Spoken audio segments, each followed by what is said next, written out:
Shavuot Tov à toutes et à tous. Parashat Re'eh, cette paracha qui va nous ouvrir sur un nouveau mois hébraïque, le mois de Elul, et qui commence par cette notion de bracha ou klala, la bénédiction ou l'absence de bénédiction.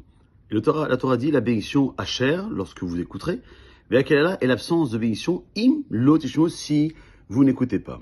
La Torah a utilisé ces mots de Asher lorsque et im si pour nous donner cet enseignement.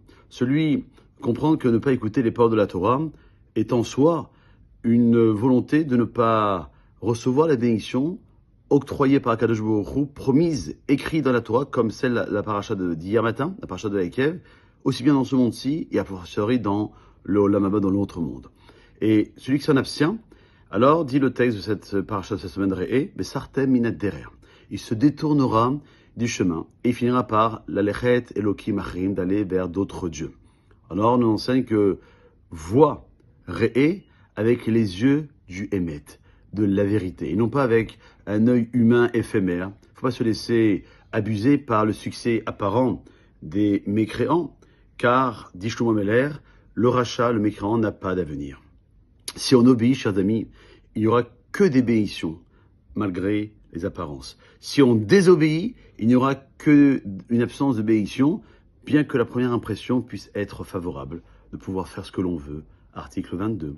Et bien dans le cadre du libre arbitre, la Bechira, le libre arbitre, et bien le Yetzer Hara, le mauvais penchant, a le pouvoir de nous faire voir une malédiction en bénédiction. C'est pour ça que la Torah vient nous dire, Re'eh, regarde bien pour faire le bon choix.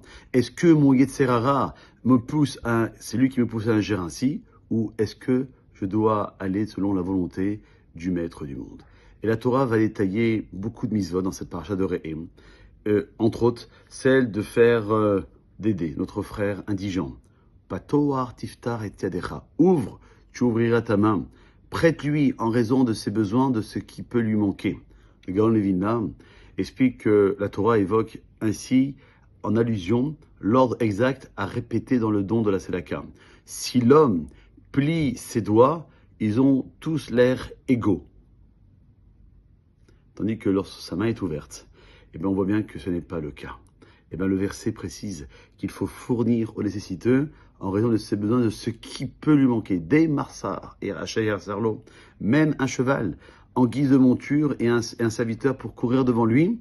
En d'autres termes, il faut donner à chacun, selon son rang et sa valeur, ce qui nécessite un examen approfondi pour distinguer les uns des autres. La Torah te dit, tu ne fermeras pas la main. Car dans ce cas, les doigts ont tous l'air de même longueur. Au contraire, Kifator Tiftar, ouvre bien tes mains pour voir que les doigts ne sont pas de longueur exacte et donc de ce fait, tu pourras discerner les différences entre les pauvres.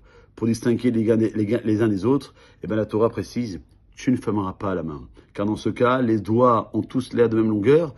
Lorsque tu ouvriras, tu verras bien que les doigts ne sont pas de longueur exacte et donc tu pourras discerner les différences entre les pauvres et faire en sorte que tu pourras leur apporter ce dont eux, ils ont besoin. Passez une bonne journée.